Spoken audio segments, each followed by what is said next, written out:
गर्मी में गांव की बिना बिजली की रात। अजी सब सो भी जाइए, और कितना टाइम लगाएंगे आप? मुझे बहुत नींद आ रही है। अरे भाग्यवान, इस लैपटॉप ने मेरा दिमाग गर्म किया हुआ है। इतना स्लो चलता है और ऊपर से अब तो इसकी बैटरी भी ठप हो चुकी है। जब तक चार्जिंग पर न लगाओ तब तक चलता ही नहीं है, और चार्जिंग पर लगाकर काम करने से तो तुम्हें पता ही है लैपटॉप कैसे काम करता है। बड़ा स्लो काम कर रहा है, इसलिए टाइम लग रहा है। बस 10 मिनट और रुको। बस अब तो पता नहीं 10 मिनट कब होगी। मैं तो जा रही हूँ सोने।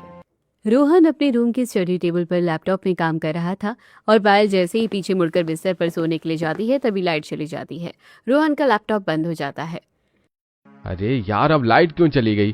थोड़ा सा काम बचा था, दिमाग खराब हो रहा है। मैं भी अच्छा खासा सोने जा रही थी और अब भी लाइट चली गई। आजकल रोज रात को लाइट जा रही है, पता नहीं क्या हो गया है। बाकी घरों में भी यही हाल था। इतनी गर्मी में हर रोज रात को लाइट पता नहीं क्यों भागने को लगी रहती है। अरे सच कहा, हमारे घर में तो इन्वर्टर भी नहीं है। लाइट चली जाती है तो वाईफाई का कनेक्शन भी चला जाता है। अब मैं रील कैसे देखूंगी? रील छोड़ो, यहाँ पर गर्मी के मारे हालत बहुत खराब हो रही है। वहीं पास के एक और घर में, हमारे घर में इन्वर्टर तो है लेकिन पंखा नहीं चला सकते, क्या फायदा, बस एक लाइट जल रही है। अरे हमारे इन्वर्टर की बैटरी पिछले 7 साल से चल रही है और अब ये भी खराब हो चुकी है, ज्यादा लोड ही नहीं ले सकती। तो अब हम क्या कर सकते हैं? बस बैठकर लाइट में एक दूसरे का मुंह देखें। इससे अच्छा है कि बाहर जाकर थोड़ा सा टहल लेते हैं, कम से कम थोड़ा अच्छा लगेगा।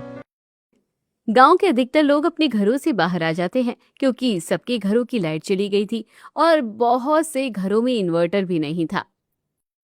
अरे सरला, तुम्हारा इन्वर्टर होने का क्या ही फायदा जब वो गर्मी में काम ही नहीं आता। लाइट जलाकर भी क्या करना है, इतना तो लालटेन में रोशनी आ जाती है।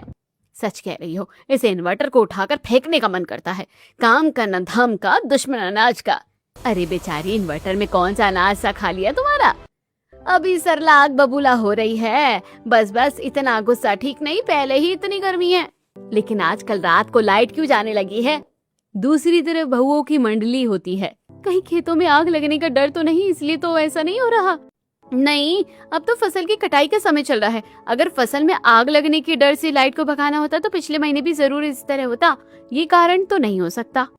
मुझे इतनी अच्छी नींद आ रही थी, इस लाइट जाने की वजह से सब उड़ गई। अब रात के समय हम यहाँ पर टहल कर क्या करेंगे? इससे अच्छा है कि आंगन में ही जाकर सो जाते हैं। हाँ, हम भी छत पर बिस्तर लगाएंगे। गांव के बिना बिजली की रात बड़ी अलग होती है, सबका दिमाग खराब हो जाता है। थोड़ी देर बाद बाहर टहलने के बाद सब वापस अपने घरों में चले जाते हैं और छत पर बिस्तर लगाने लगते हैं। कुछ घरों के लोग छत पर बिस्तर लगाकर सो रहे थे तो कुछ आंगन में बिस्तर लगाकर सो रहे थे। पूरी रात गांव में बिजली नहीं आती और सुबह तकरीबन 3 बजे लाइट आती है। सुबह फिर से सब जल्दी उठकर अपना अपना काम करने लग जाते हैं। हाँ भाई, मैं भैंस को नदी में नहलाने जा रहा हूँ। आता हुआ इस बारे में सबसे बात कर लूंगा। हाँ, जरूर कर लेना। हर रोज रात को लाइट जाने से बड़ी मुसीबत हो जाती है। हरिया भैंसों को ले जाता है और उसके बाद वो अपनी नदी में उन्हें नहलाता है। नदी पर गांव के कुछ बच्चे और आदमी नहाने आए थे और कुछ लोग अपनी भैंसों को वहां पर नहला रहे थे। अरे हरिया भाई, क्या बात है? तुम तो आज गांव में बहुत दिनों बाद दिखे हो। अरे कुछ नहीं भाई, बस मुझे अब वर्क फ्रॉम होम मिल गया है। अरे ये तो बड़ी अच्छी बात हुई। मुझे भी वर्क फ्रॉम होम मिला था, लेकिन मैंने तो वर्क फ्रॉम होम को मना कर दिया। क्यों भाई, तुमने ऐसा क्यों किया? अरे भाई, मेरा लैपटॉप एकदम ख़राब हो रखा है और चार्जिंग पर लगाने के साथ ही चलता है। उसकी बैटरी भी बोल गई, ऊपर से रात को बिजली चली जाती है और शाम को भी बिजली आती नहीं। आजकल तो सच में इस बिजली की वजह से कितनी परेशानी होती है। अरे अच्छा, ऐसी बात है। अरे आज मैं भी अपनी पत्नी से इस बारे में ही बात कर रहा था, तब मेरी पत्नी ने आइडिया दिया कि सुरेश भाई के पास चले जाओ, उनके घर पर हम अपने लैपटॉप की बैटरी चार्ज कर सकते हैं। अरे तुम तो लैपटॉप की बैटरी चार्ज कर लोगे, लेकिन मैं कैसे काम करूंगा?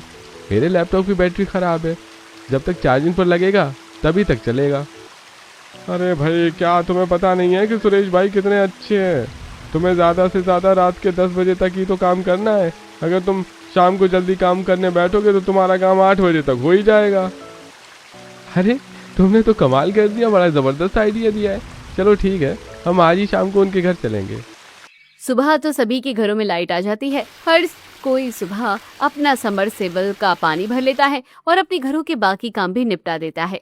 जल्दी जल्दी कपड़े को प्रेस कर लेती हूँ, 11 बजने वाले हैं और 11 बजे ही तो फिर से लाइट चली जाएगी। वहीं दूसरी तरफ सुनीता के घर में, अरे ओ सुनीता बहू, इधर आ तो जरा। सीमा बाहर आंगन में गर्मी में काम करके पसीने से लथपथ होकर आती है। हाँ माँ जी, कहिए क्या हुआ? अरे होना क्या था, तुझे बोला था ना सब्जी कम बनाया कर। अब देख फ्रिज में सब्जी रखी हुई है। आजकल बिजली रात क्या दिन में भी जा रही है, तुझे थोड़ा दिमाग से काम लेना चाहिए था। ये बात सुनकर सीमा को भी गुस्सा आ जाता है। अब माँ जी, मुझे किसी पागल गाय ने सींग तो नहीं मारा है, मैं भी बिना वजह ही इतनी सारी सब्जी बनाकर रखूंगी। मुझे भी कोई शौक नहीं है कुछ खराब करने का। आपने ही कहा था कि सुबह मेहमान आने वाले हैं इसलिए ज्यादा बन गई है। अरे उन मेहमानों को तो क्या ही कहना, नाच पीटे कहेंगे, सुबह कहते हैं आएंगे और उसके बाद कहते हैं नहीं आएंगे। अब हम क्या करें, इतनी गर्मी में इतनी सारी सब्जी तो खराब हो गई है। माँ जी, अब हम कुछ नहीं कर सकते, अब जो होना था वो हो गया है। देखते हैं आज बिजली कितनी देर के लिए जाएगी। शांति के घर में, अरे बहू, तुझे वॉशिंग मशीन सुबह लगानी चाहिए थी, अब तो बिजली जाने वाली है, हाथों से ही कपड़े धो ले। कोई बात नहीं माँ जी, अब बिजली जाएगी तो देखी जाएगी, लेकिन तब तक कम से कम कुछ कपड़े ही धो लूं। पायल ने कपड़े धोने के लिए अभी वॉशिंग मशीन ही लगाई थी, लेकिन इतना कहते ही बिजली चली गई और ये देखकर पायल गुस्से में कहती है, सत्यानाश हो गया, काम खराब, नाश हो इस बिजली का, नाश पिटी कहीं की। अरे जब गांव में बिजली ही नहीं रहनी तो वॉशिंग मशीन लाने का क्या ही फायदा। मैंने कहा था इससे अच्छा तो इन्वर्टर ही ले आते। अब गुस्सा करके कुछ नहीं होगा, आगे से जरा समय पर ही लगाया कर, अब तो गर्मी में परेशान होना पड़ेगा। समझ नहीं आ रहा कि दिन में तो इतनी बिजली जाती है लेकिन अब रात को भी जा रही है। वहीं दूसरी तरफ एक आदमी, अरे सर, आप चिंता मत कीजिए, दिन में भी बिजली भगा दी थी, लेकिन हम रात को खास ध्यान रखेंगे कि 2 बार तो बिजली जानी ही चाहिए। आखिर ये आदमी कौन है और ये पूरे गांव की बिजली भगाने में कैसे सक्षम है और इससे इस आदमी का क्या फायदा होने वाला है? तो चलिए आगे चलकर पता करते हैं। बिजली जाने की वजह से हर कोई गांव में परेशान हो रहा था। शाम को जब हरिया और रोहन सुरेश के घर जाते हैं, अरे आओ भाई, कैसे आना हुआ? अरे काका, आपको तो पता ही है आजकल बिजली बहुत ज्यादा जा रही है और मेरा और रोहन का तो वर्क फ्रॉम होम हो गया है। कई बार अचानक से लाइट चली जाती है तो हम काम नहीं कर पाते। हाँ, तो क्या परेशानी है? मैं हूं ना, मेरे रहते गांव वालों को कभी कोई परेशानी नहीं हो सकती। तुम्हें जब भी कोई काम हो तुम यहाँ आकर कर सकते हो। तुम्हें अपना लैपटॉप चार्ज करना है तो तुम यहाँ पर रख सकते हो, कोई परेशानी और चिंता वाली बात नहीं है। अरे सच में काका, आप सबसे अच्छे हो, आप जितना अच्छा कोई नहीं है। इस तरह सुरेश की मदद से रोहन और हरिया का काम आसान हो जाता है। आज रात को जब सभी गांव वाले सोने की तैयारी करते हैं तो किसी किसी घर में तो सब 9 बजे ही सो जाते हैं। आप सब इतनी जल्दी क्यों सो रहे हैं? अरे बहू, तुझे पता नहीं है क्या कि रात को 11 बजे के बाद बिजली चली जाएगी। कम से कम तब तक 2 घंटे की नींद ही पूरी कर ले, फिर तो नींद खराब होनी ही है। हाँ माँ, वैसे आपने बिल्कुल सही कहा, तब तक 2 घंटे की नींद पूरी हो जाएगी और फिर सुबह बिजली आती है तो सुबह फिर हम 3-4 घंटे सो जाएंगे। तो इस तरह नींद तो पूरी हो जाएगी। कम से कम पिछले कई दिनों से बिजली की वजह से नींद भी पूरी नहीं होती और काम पर दिक्कत होती है। इस तरह सब सो जाते हैं, लेकिन कुछ घरों में तो 9 बजे काम भी खत्म नहीं होता। और कितनी देर लगेगी आपको काम करने में? अभी तो भाग्यवान, थोड़ा और समय लगेगा, तुम मेरी चिंता मत करो, तुम आराम से सो जाओ, वरना तुम्हें अभी बहुत देर तक जागना पड़ेगा और फिर रात को बिजली जाने की वजह से नींद तो खराब होनी ही है। आप काम करो और मैं आपसे पहले सो जाऊं, ऐसे अच्छा नहीं लगता, फिर अकेले आपका मन भी नहीं लगेगा काम में। अरे तुम क्यों नहीं सो सकती? मुझसे पहले सो जाओ, चिंता मत करो। इस तरह सब जानते थे कि पूरा गांव रात को बिना बिजली का हो जाएगा और ऐसा ही होता है। फिर से रात को बिजली चली जाती है। अब लोगों को बड़ी परेशानी होती है। फिर से बिजली चली गई। बहू, अब तो छत पर ही बिस्तर लगा दे। जी माँ जी, मोनू भी बिजली जाने से परेशान हो रहा है, देखो तो इसे भी कितने पसीने आ रहे हैं। वहीं दूसरे घर में, अरे बहू, तेरे पैरों में मेहंदी लगी है क्या? कछुए की चाल चल रही है, जल्दी कर छत पर बिस्तर लगा दे, नींद खराब हो रही है, बड़ी नींद आ रही है, इस बिजली ने तो नाक में दम किया हुआ है। अरे भाई चलो भाग्यवान, जब तक हम छत पर चलते हैं, बहू अभी बिस्तर लगा देगी। इतना कहकर शीला और महेश वहाँ से चले जाते हैं, लेकिन ये सब देखकर नेहा को बड़ा गुस्सा आता है। बिजली ने तो किया ही है, लेकिन आप लोगों ने मेरी नाक में दम कर रखा है, बस हमेशा हुक्म देकर चले जाते हैं। अरे कोई मदद तो करता ही नहीं, मेरी भी तो नींद खराब हुई है, मैं भी तो परेशान हो रही हूँ, लेकिन नहीं, बिस्तर लगाने का काम तो सिर्फ मेरा अकेले का है। अभी ऊपर छत पर जाकर बिस्तर लगाना है और 4-5 चक्कर लग जाएंगे मेरे सबका बिस्तर लगाने में। अरे बिजली क्यों रात को चली जाती है, तरस नहीं आता क्या तुझे मेरे ऊपर? इस तरह सभी फिर से रात को आंगन और छतों पर अपने अपने बिस्तर लगा लेते हैं और बिजली जाने की वजह से लोगों को बहुत ज्यादा परेशानी हो रही थी। सुरेश के घर में तो इन्वर्टर था। गांव वाले भी बहुत परेशान रहते हैं बिजली जाने की वजह से। बिजली जाने की वजह से खेतों की फसलों की कटाई भी नहीं हो पा रही है और गांव वालों के बहुत से जरूरी काम भी रुक जाते हैं। अगर सेठ चाहे तो हम गांव वालों की मदद कर सकता है, लेकिन ये ऐसा करेगा नहीं। एक नंबर का खड़ूस आदमी है। कोई बात नहीं, हम गांव वालों को इस तरह बिजली जाने की वजह से मुसीबत में नहीं देख सकते। हमें कुछ भी करके उनकी मदद करनी चाहिए। आपने बिल्कुल सही कहा, मुझे भी बहुत बुरा लगता है। हमसे जो हो सकेगा हम उनकी मदद करेंगे ही। वहीं सेठ के घर में अरे भाई, रोज रोज को बिजली भाग जाती है, लेकिन मुझे क्या, मेरे पास तो इन्वर्टर और जनरेटर दोनों हैं। इस तरह सभी गांव के लोग बिना बिजली के रह रहे थे। यूं ही दिन गुजर रहे थे और अब दिन में भी बिजली जाने की वजह से सब लोग बहुत परेशान थे। तब मोना रिया के पास आती है। चल यार, थोड़ी देर ठंडे पानी में नहाकर आते हैं, वरना ऐसे तो हमारी जान ही निकल जाएगी। हाँ यार, मैं भी गर्मी से बहुत परेशान हो रही हूँ। चल नदी में जाकर नहा कर आएंगे थोड़ी देर। रिया मोना के साथ चली जाती है और उसे जाता देखकर पायल मुंह बनाकर कहती है, हाँ, हम यहाँ गर्मी में पूरा दिन घर का काम करके परेशान होते रहते हैं। एक तो इन्हें कोई काम नहीं करना होता है और फिर भी इतना परेशान रहती है, हद है। रिया और मोना दोनों नदी में नहाकर बहुत एंजॉय करती हैं। अब मजा आ रहा है। अब जाकर दिल को तसल्ली मिली है। वहीं लाइट न आने के कारण गांव के कुछ लोगों का काम बहुत खराब होता जा रहा था।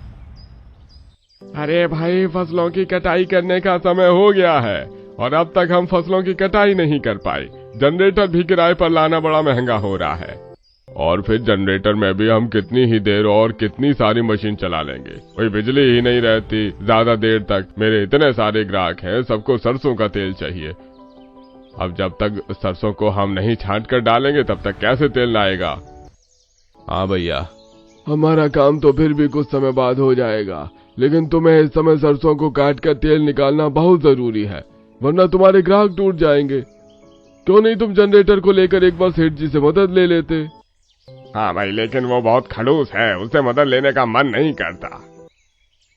लेकिन फिर भी मजबूरन तीनों को सेठ के पास जाना पड़ता है। तीनों जब अपनी समस्या सेठ को बताते हैं। मैं समझता हूँ कि जनरेटर का किराया काफी महंगा है और अभी तो रोज ही बिजली के नखरे हो रहे हैं, इसलिए हर रोज तुम्हारा जनरेटर किराए पर लेना बड़ा मुश्किल है। लेकिन मैं एक हफ्ता तुम्हारी मदद कर सकता हूँ, उसके बाद तो तुम्हें किराया देना ही होगा। लेकिन एक जनरेटर का किराया भी बहुत महंगा है मालिक। अभी तो हम इतना नहीं दे पाएंगे क्योंकि हर रोज बिजली जा रही है। अरे ठीक है, मैं किराया आधा कर दूंगा, इससे ज्यादा मदद नहीं कर पाऊंगा। आपका बहुत बहुत शुक्रिया। अगर बिजली होती तो गांव के लोगों को इतनी परेशानी नहीं होती, उन्हें इतना ज्यादा किराया भी नहीं देना पड़ता। लेकिन गांव वालों की मजबूरी थी। रोज रात को तो बिजली जाना निश्चित ही था। एक रात फिर से गांव में बिजली जाने से पूरा गांव सुनसान और परेशान था। सब छतों पर बिस्तर लगा रहे थे, लेकिन अंधेरी चांदनी रात में सुनसान खेतों के बीच एक आदमी नाइट ड्यूटी करके घर वापस आ रहा था। अरे यार, बड़ी तेज नींद आ रही है, घर जाकर मस्त सोऊंगा, लेकिन ये जालिम बिजली रात को ही चली जाती है, फिर नींद भी हराम होती है। मदन खुद से बातें करते हुए सुनसान खेतों से गुजर रहा था। तभी उसे किसी के चिल्लाने की आवाज आती है। मदन पीछे मुड़कर देखता है तो उसकी नजर दो लोगों पर जाती है जो एक बड़े से बोरे में कुछ सामान रखा हुआ ट्रक में डाल रहे थे और तभी वो ट्रक फुरफुर करते हुए वहां से फुर हो जाता है। अरे मैया, जो आज मैंने देखा, क्या मैं जो सोच रहा हूँ वो वही है? अरे भैया, मुझे तो बड़ा डर लग रहा है, जल्दी से भाग जाता हूँ यहाँ से। मदन तो वहां से 9-11 हो जाता है और अगले दिन जब इस बारे में गांव वालों को बताता है। अरे ये कैसी बातें करते रहते हो, तुम्हारा वहम होगा, भला कोई ऐसा क्यों करेगा? इतना मत सोचो, चलो अब। अरे लेकिन मैं सच कह रहा हूँ, मैंने खुद अपनी आंखों से देखा है। अरे तुम्हारे पहले से ही चश्मा लगा हुआ है और आते वक्त तुम कहाँ चश्मा लगाते हो? तुमने कहाँ सब ध्यान से देखा होगा? और वैसे भी तुम बहुत फेंकते हो, हमें कोई भरोसा नहीं है। मदन की बात पर कोई विश्वास नहीं करता। यूं ही दिन गुजर रहे थे। दिन में जब बिजली नहीं थी तो घर के लोगों को बड़ी परेशानियां हो रही थी। एक तो लाइट नहीं है और फोन की बैटरी भी एकदम डेड हो गई है। फोन को चार्ज कैसे करूं? एक बार जाकर किसी से पूछ लेती हूँ। नेहा सबसे पहले पायल के घर जाती है। और पायल, क्या कर रही हो तुम? बिजली गई हुई है, क्या ही कर सकती हूँ। बड़ा दिमाग खराब हो रहा है, गर्मी के मारे दिमाग भी गर्म हो रहा है। अरे मेरा भी फोन एकदम डेड हो गया है, इसमें बैटरी ही नहीं है। मुझे भी कुछ इम्पोर्टेंट डॉक्यूमेंट उनको भेजने थे, उन्हें आते हुए वहाँ के साइबर कैफे में काम करवाना था। समझ नहीं आ रहा क्या करूँ।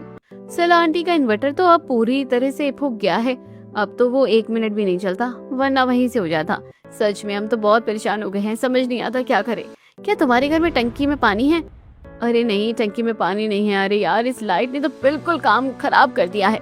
तो चलो नदी से पानी भरने चलते हैं, फिर सोचेंगे कि फोन का क्या करना है, क्या पता कुछ रास्ता मिल जाए। नेहा और पायल अपने अपने घर से 2-2 मटके लेकर जाती है और उसके बाद नदी पर पानी भरने जाती है, जहाँ पर उनकी मुलाकात सीमा और प्रीति से होती है। तुम्हें नहीं लगता कि हमें बिजली विभाग वालों से एक बार बात कर लेनी चाहिए कि आखिर इस तरह एक ही समय में इतनी ज्यादा बिजली क्यों जा रही है? सही कहा, हम सबको कितनी ज्यादा परेशानी हो रही है। अरे जब गेहूं की फसल का समय था तब इतनी बिजली नहीं जाती थी, और जबकि अब तो कटाई का समय चल रहा है, हम सबको बिना मशीन और बिजली के फसल काटने में कितनी परेशानी हो रही है। अब तो हमारे पति भी बाहर कंपनी में नौकरी करते हैं और हमारे ससुर जी तो अकेले सब नहीं कर पाएंगे ना। और इतने पैसे है नहीं कि जनरेटर का भी किराया दे और बाहर से फसल कटवाने के लिए वर्करों को भी किराया देंगे। सच में छोटी से छोटी और बड़ी से बड़ी चीजों के लिए हमें परेशान होना पड़ रहा है। फसल काटने के लिए मशीन नहीं चल रही है, बिजली ना होते हुए हमारे छोटे छोटे बच्चे भी परेशान हो रहे हैं। और तो और अब देख लो, मुझे इम्पोर्टेंट कागजात भेजने थे, लेकिन फोन में चार्जिंग ही नहीं है और बिजली के बिना चार्जिंग कैसे होगी। एक रास्ता है, सुरेश भाई के घर चली जाओ। उन्होंने मेरे पति और पायल के पति को लैपटॉप चार्ज करने के लिए हाँ कर दी थी, तो फोन तो चार्ज करने ही देंगे। हाँ, उनके बारे में तो मैं बिल्कुल ही भूल गई थी। मैं अपना पावर बैंक भी चार्ज कर लूंगी, तो हमें बार बार उनके घर भी नहीं जाना होगा और पावर बैंक से हम लोग काम भी चला सकते हैं। अब नेहा सुरेश के घर जाती है, जहाँ पर संगीता थी। माफ करना आपको परेशान कर दिया, लेकिन बहुत जरूरी काम था इसलिए आना पड़ा। कोई बात नहीं, आपको जो भी हमसे मदद की जरूरत है आप कह सकते हैं, हिचकने की कोई जरूरत नहीं है। वहीं दूसरी तरफ एक परिवार में, अरे तुझे पता भी है सोलर पैनल कितना महंगा है, हम सोलर पैनल नहीं लगवा सकते। अब सोलर पैनल नहीं लगवाएंगे तो इसके अलावा और क्या कर सकते हैं? भाई बिजली तो रहती नहीं है, फिर भला कैसे काम चलेगा? इस तरह सब परेशान थे। सुरेश आज शाम को मंदिर में भंडारा करवाता है और सभी गरीब लोगों को वो भंडारा खिलाता है और साथ में उन्हें फ्री में कुछ कपड़े भी देता है। अरे भगवान आपका भला करे, आप कितने अच्छे आदमी हैं, सभी गांव वालों की कितनी मदद करते हैं। आपका बहुत बहुत शुक्रिया।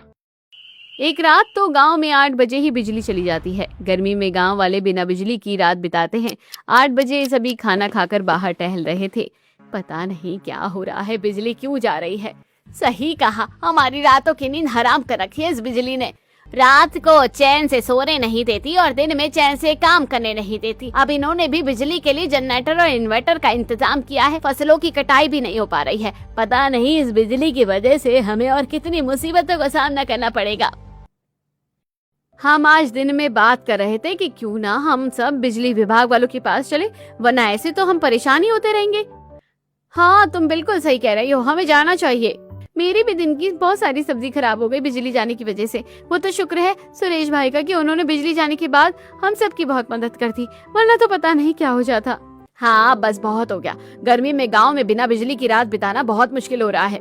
अरे हमारे तो ये जिद पर अड़े हैं कि सोलर पैनल लगाएंगे। इतना महंगा होता है, कई हजारों का या लाखों रुपए में लगेगा। इससे अच्छा तो बिजली ही आ जाए। बिजली से परेशान होने पर सेठ ने तो अपने घर में सोलर पैनल भी लगवा लिया था। तब गांव वाले सेठ के घर पर सोलर पैनल देखकर हैरान होते हैं। अरे ये सेठ ने अपने घर पर कांच के शीशे क्यों लगा रखे हैं? कुछ नहीं पता इन अमीर लोगों के कैसे शौक होते हैं। घर में तो शीशे देखे हैं और कांच के दरवाजे भी देखे हैं, लेकिन अब छत पर शीशे लगवाने का क्या ही मतलब बनता है। अरे ये कोई कांच का मामूली शीशा नहीं है, इसे सोलर पैनल कहते हैं। ये सूरज की रोशनी से तपते हैं और इसकी मदद से एक इसकी बैटरी चार्ज होती है, जिसके बाद पूरे घर में बिजली आ जाती है। फिर तो ये शीशा बहुत काम का है, हमें भी अपने घर लगवा लेना चाहिए। जितना अच्छा है उतने ही अच्छे इसके दाम भी हैं। कल ही हमारे घर में इस बात को लेकर लड़ाई हो रही थी। अरे हजारों या लाखों का आता है, इतना सारा पैसा इसको लगाने में देंगे तो जिंदगी में और क्या करेंगे फिर।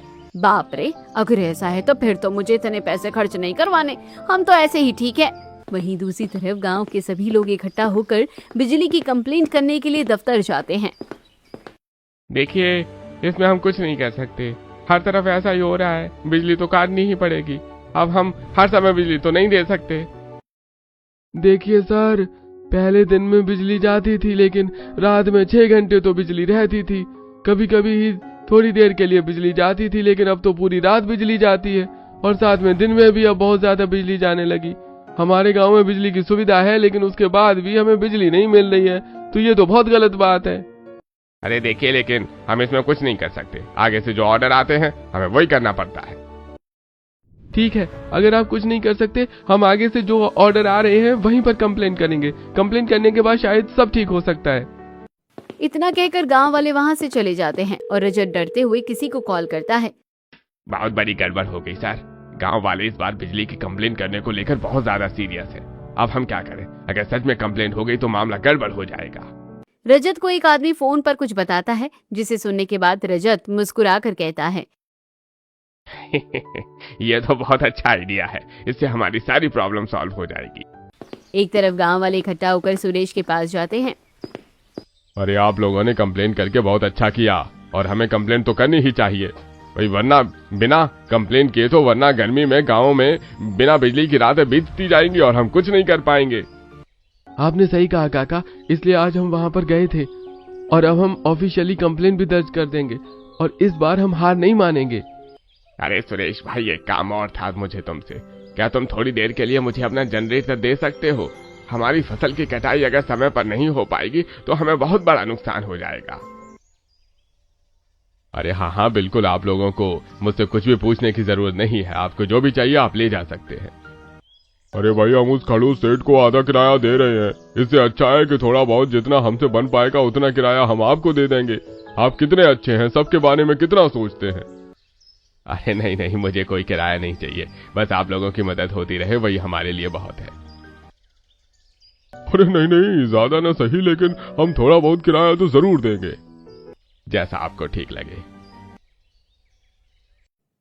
वहीं दूसरी तरफ खड़ूस सेठ, अरे गांव वाले कितने मतलबी हैं भाई, अब सुरेश का जनरेटर इस्तेमाल कर रहे हैं। उसके पास तो इतने जनरेटर भी नहीं है, फिर भी मैंने सभी को आधा किराए में दिया और 1 हफ्ता फ्री में इस्तेमाल करने दिया। अरे किसी को कोई एहसान ही नहीं है। सच में भलाई का जमाना नहीं रहा। इन्हें तो मैं बाद में बताऊंगा। अब रात को फिर से सभी लोग सोने चले जाते हैं, और जब 9 बजे रात को सब सो रहे थे तो घरों में बिजली थी, लेकिन अचानक से तेज धमाका होता है और एकदम से ब्लास्ट हो जाता है। इतनी रात को इतना तेज धमाका सुनकर सभी अपने अपने घरों से बाहर आते हैं। अरे इतना बड़ा धमाका किस चीज का हुआ? यहाँ तो ट्रांसफार्मर में ब्लास्ट हो गया है, पूरा खंभा बर्बाद हो गया है। अब हम क्या करेंगे? ऐसे तो गांव में बहुत समय तक लाइट नहीं आएगी, सारा मामला ही बिगड़ जाएगा। मेरे घर पर भी बिजली नहीं आएगी तो हम इन्वर्टर और जनरेटर को चार्ज कैसे कर पाएंगे? कुछ समझ में नहीं आ रहा है, अब हम क्या करेंगे? बहुत बड़ा धमाका होने की वजह से गांव के सभी लोग बहुत परेशान हो जाते हैं। घर पर जब अपनी छतों पर सब जाकर बिस्तर लगाते हैं तो सब अपनी अपनी छत पर से एक दूसरे से बात करते हैं। अभी तक रात को बिजली नहीं आती है और गांव में बिना बिजली की रात बिताना कितना मुश्किल होता है, और कम से कम थोड़ी देर के लिए ही सही पर बिजली तो आती थी, लेकिन अब ट्रांसफार्मर में आग लग गई है तो अब देखो कब तक ही बिजली आएगी। गर्मी में गांव की बिना बिजली की रात होना तो एक आम बात हो गई थी, लेकिन अब तो गांव में बिना बिजली के दिन भी गुजरने लगेंगे क्या? अब देखना फिर से मेरे पति कितना ज्यादा खर्चा करने के लिए बोलेंगे, फिर से वही घर में सोलर पैनल को लेकर लड़ाई झगड़े होंगे। इतनी मुश्किल से 2 पैसे जोड़े हुए थे, कहीं सब कुछ सोलर पैनल में न चले जाए। भगवान सब जल्दी से इस बिजली का कुछ इंतजाम कर दो और सब ठीक कर दो। इस तरह से रात को सब अपनी छत पर डिस्कस कर रहे थे और बिजली जाने की वजह से सब बहुत परेशान हो रहे थे। वहीं दूसरी तरफ सुरेश और संगीता भी परेशान हो रहे थे। अब हम क्या करेंगे? पूरे गांव में हमारे पास बिजली होती थी तो इस वजह से इन्वर्टर और जनरेटर चार्ज होकर हम गांव वालों की मदद करते थे। अब तो ट्रांसफार्मर ही जल गया, अब तो बिजली काफी लंबे समय तक जाने वाली है। मैं सोच रहा हूँ कि जिस प्रकार सेठ ने सोलर पैनल लगवाया है, मैं भी ऐसे ही सोलर पैनल लगवा लेता हूँ। हमारा भी फायदा हो जाएगा और फिर गांव वालों को भी ज्यादा परेशानी नहीं होगी। हाँ, उसमें तो बहुत ज्यादा खर्चा होने वाला है। इस तरह सुरेश भी अपने घर पर सोलर पैनल लगवा लेता है और सभी गांव वाले देखकर हैरान हो जाते हैं। इसके बाद गांव वालों के लिए परेशानी हल हो जाती है, लेकिन गांव वालों ने बिजली के लिए भी कंप्लेन कर दी थी और वहां पर जब ट्रांसफार्मर के खंभों को चेक किया जाता है, अब तो हमें लगभग सारे ही ट्रांसफार्मर बदलने पड़ेंगे। और काफी सारी तारों को भी बदलना पड़ेगा। इस सारी प्रक्रिया में 2-3 महीने लग जाएंगे। क्या कहा? इतना समय लग जाएगा? लेकिन इतने समय में तो हमें बहुत ज्यादा नुकसान हो जाएगा। अरे वही देखिए, लेकिन हम इसके अलावा और कुछ नहीं कर सकते। और पता नहीं ये सब कैसे हुआ है, किसी की गलती है जिसकी वजह से ये सब हुआ है, क्योंकि प्राकृतिक रूप से या अपने आप तो ऐसा कुछ नहीं हो सकता। ये बात सुनकर सभी गांव वाले हैरान हो गए थे। लेकिन एक दिन फिर से जब मदन रात को वापस आ रहा था तो वो फिर से देखता है कि कुछ आदमी ट्रक में कुछ सामान लेकर जा रहे थे। मदन ये सब देखता है और गांव वालों को बताता है, और अब धीरे धीरे ये बात पूरे गांव में फैल जाती है। आखिर ऐसा क्या चल रहा है? तुम्हें लगता है कि मदन झूठ बोलेगा? अरे हाँ, वो ऊंची ऊंची बातें करता तो है, लेकिन इतना झूठ तो नहीं बोल सकता। वो बहुत डरा हुआ भी है, 2 दिन से काम पर भी नहीं जा रहा है। सही कहूँ तो एक बार सुबह खेत में मैं काम करने जा रहा था, तब मैंने भी किसी की आवाज सुनी थी। वही महिला मंडल में भी यही बातें चल रही थी। पता नहीं रे मदन ने क्या देख लिया ऐसा। पता नहीं, बेचारा बहुत डरा हुआ है। हम सभी को इसकी तह तक जाना चाहिए। मदन और गांव के कुछ और लोगों ने ये सब होते हुए देखा था। अगली दिन की रात को जब फिर से ट्रक से सामान लोड करके जा रहा था तो सभी गांव वाले वहां पर आ जाते हैं और उन्होंने ट्रक के चारों तरफ उनको घेर लिया था और उसके अंदर जो आदमी थे उन्हें भी पकड़ लिया था। तब गांव के कुछ आदमी ट्रक की जांच करते हैं तो उन्हें पता चलता है कि इसके अंदर सारा इल्लीगल सामान था। अरे बाप रे, यानी हम सब का अंदाजा बिल्कुल सही था। रात के अंधेरे में यहाँ पर काले काम हो रहे हैं। पुलिस वालों को बुलाया जाता है और उन आदमी को पकड़ लिया जाता है। ये सब रात के 3 बजे हुआ था। जब रात में ये बात होती है तो हर कोई हैरान था कि इसके पीछे कौन है। ये काम तो किसी अमीर आदमी का ही हो सकता है, क्योंकि कोई गरीब आदमी ऐसा कुछ नहीं कर सकता। हमारे गांव में अमीर कौन है? सिर्फ अमीर तो सेठ ही है, वो बहुत खड़ूस भी है। मुझे तो पक्का लगता है कि उसी का काम होगा। मुझे भी लगता है कि उसी का काम होगा। इस तरह सभी गांव वालों का शक सेठ पर चला जाता है, लेकिन पुलिस वालों को उसके खिलाफ कोई सबूत नहीं मिलता। तब तक एक दिन गांव में एक आदमी को उसी जगह पर एक आदमी की अंगूठी मिलती है और अंगूठी देखकर वो काफी हैरान हो जाते हैं। उसके बेसिस पर पुलिस वाले आगे की इन्वेस्टिगेशन बढ़ाते हैं और एक सुबह 8 बजे पुलिस वाले गांव में आते हैं और सुरेश उस समय मंदिर जा रहा था। हमें आपसे कुछ बात करनी है। जी कहिए। पुलिस वाले गांव में लोगों के सामने सुरेश को पकड़ कर ले जा रहे थे। आप मुझे कहाँ लेकर जा रहे हैं? आप मेरे साथ ऐसा नहीं कर सकते। अरे हम तो बहुत कुछ कर सकते हैं और बहुत कुछ करने भी वाले हैं। बाद में सभी गांव वालों को पता चलता है कि इन सब चीजों के पीछे सुरेश था और गांव वाले इकट्ठा हो रखे थे और इस बारे में बात कर रहे थे। पता है सुरेश काका, बिजली विभाग वाले एक आदमी रजत से मिले हुए थे और वो जानबूझकर रात को बिजली भगाता था। तो रात के अंधेरे में सुरेश काका 2 नंबर का काम करते थे और जितना भी इल्लीगल सामान था वो गांव से बाहर सप्लाई करवाते थे। अरे इसीलिए कहते हैं ऐसे कलयुग के जमाने में किसी का कुछ नहीं पता कि कौन कैसा है और कौन कैसा नहीं। सबसे भला आदमी लगता था और रोज मंदिर जाता था, भंडारा करवाता था। वो सब लोगों की बहुत मदद करता था। मैंने सुना है कि पुलिस अगर उस दिन नहीं आती तो वो रात को यहाँ से फरार होने के बारे में सोच रहा था। इस तरह गांव में ये गुत्थी सुलझ जाती है और गर्मी में गांव की बिना बिजली की रातें जो गांव वाले ने मुश्किलों से काटी थी, अब उसका भी हल निकल जाता है। गांव वालों की कंप्लेंट पर अब वहां पर बिजली विभाग वाले आते हैं और सब पता चलने पर वो जल्द से जल्द बिजली के खंभों को ठीक करते हैं। कुछ समय बाद अब गाँव में बिजली पहले की तरह ठीक से रहने लगी थी। एक रात सभी बाहर खाना खाने के बाद टहल रहे थे। सेठ कितना ही खड़ूस क्यों ना हो, लेकिन दिल का बुरा नहीं है। इसे कहते हैं आजकल किसी का स्वभाव के बारे में कुछ नहीं कह सकते। जो जुबान से मीठा लगता है असल में वही बहुत खतरनाक होता है। वही तो, कैसे चिकनी चुपड़ी बातें करता था सुरेश। तुम्हें पता है उसकी पत्नी ने उसे तलाक दे दिया है। उसे भी इन सब चीजों के बारे में कुछ नहीं पता था। बस वो बेचारी सच में बहुत अच्छी थी। इस तरह गाँव में अभी बिजली की समस्या तो दूर हो जाती है और अब गाँव वाले थोड़ा सुकून से रहने लगते हैं।